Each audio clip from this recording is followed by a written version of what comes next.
वालेकुम, welcome back to my YouTube channel. कैसे हैं तो हम दोस्त। मुहर्रम के इस बाबरकत महीने में अल्लाह ने सुन ली मशहूर अदाकार की मन्नत हुई पूरी। अदाकार के घर बेटे की पैदाइश, बेटे का घर वेलकम शानदार अंदाज में किया गया और हॉस्पिटल से अपनी बीवी के साथ वो तस्वीर भी शेयर कर दी। ख़वातीन हज़रात, आज की इस वीडियो में इस अदाकार जोड़े से मिलवाएंगे और बताएंगे अल्लाह ताला ने इनकी सुन ली, किस कदर खूबसूरत प्यारे से नन्हे मुन्ने से बच्चे से इन्हें नवाजा है, जिसे पाकर बेहद खुश हैं।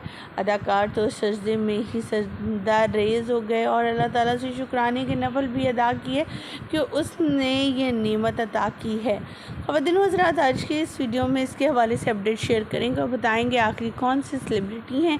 ये सब जानने के लिए और इनके बच्चे की पिक्चर और तस्वीर देखने के लिए हमारे साथ बने रहिएगा ताकि आपको मुकम्मल आगाही हासिल हो सके। वीडियो का आगाज़ करने से पहले छोटी सी रिक्वेस्ट, जो लोग हमारे चैनल पर न्यू हैं, जिन्होंने अब तक चैनल को सब्सक्राइब नहीं किया, चैनल को सब्सक्राइब कर लें, साथ में बेल आइकॉन को प्रेस कर लें ताकि शॉपिंग से आने वाली नई अपडेट का नोटिफिकेशन आपको सबसे पहले और बर वक्त मिल सके।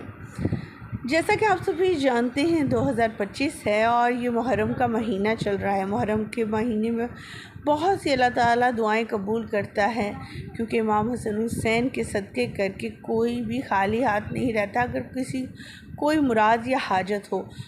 इस अदाकार जोड़े की भी हाजत यही थी कि अल्लाह ताला उन्हें बेटे से नवाजे।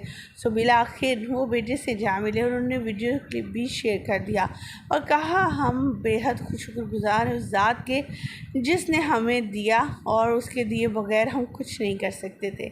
जी हाँ, हम बात करें आपके हमारे हम सब के फेवरेट अदाकार, मिमिक्री उतारने वाले कोई और नहीं बल्कि बात करें कॉमेडियन शफ़ात अली की, जो अपनी वाइफ के साथ रबीका फरियाल है उनकी वाइफ ने अपनी फैमिली की पैदाइश पर, यानी अपने फैमिली मेम्बर के एक और इजाफा होने पर बेहद खुशी का इजहार किया है और अपने फैंस के यह तस्वीर भी शेयर की हैं, जो आप इस वक्त स्क्रीन पर भी देख सकते हैं। बेहद खुश हैं, अल्लाह ताला ने इतने अरसे बाद उन्हें बेटे से एक बार फिर से नवाजा और इस बाबरकत महीने में अल्लाह ताला से यही दुआ है कि अल्लाह ताला अगर औलाद दी है तो वो तंदुरुस्ती वाली अता फरमा, माँ और बेटे दोनों को जो है वो सेहयाबी अता फरमा और उनकी खुशियों को दुबाला कर, आमीन। मुझे यहीं पर दीजिएगा इजाज़त। आप क्या कहना चाहेंगे, क्या कहेंगे इस आने वाले नन्हे मेहमान के हवाले से, और ख़ास करके उन लोगों के लिए जो कि औलाद जैसी नेमत से को तरसते हैं। अल्लाह ताला से ये भी दुआ करनी चाहिए कि अल्लाह ताला सबको औलाद जैसी नेमत से नवाजे, किसी को इसका मुहताज ना करे, आमीन। मुझे दीजिएगा इजाज़त। रानी के बाद।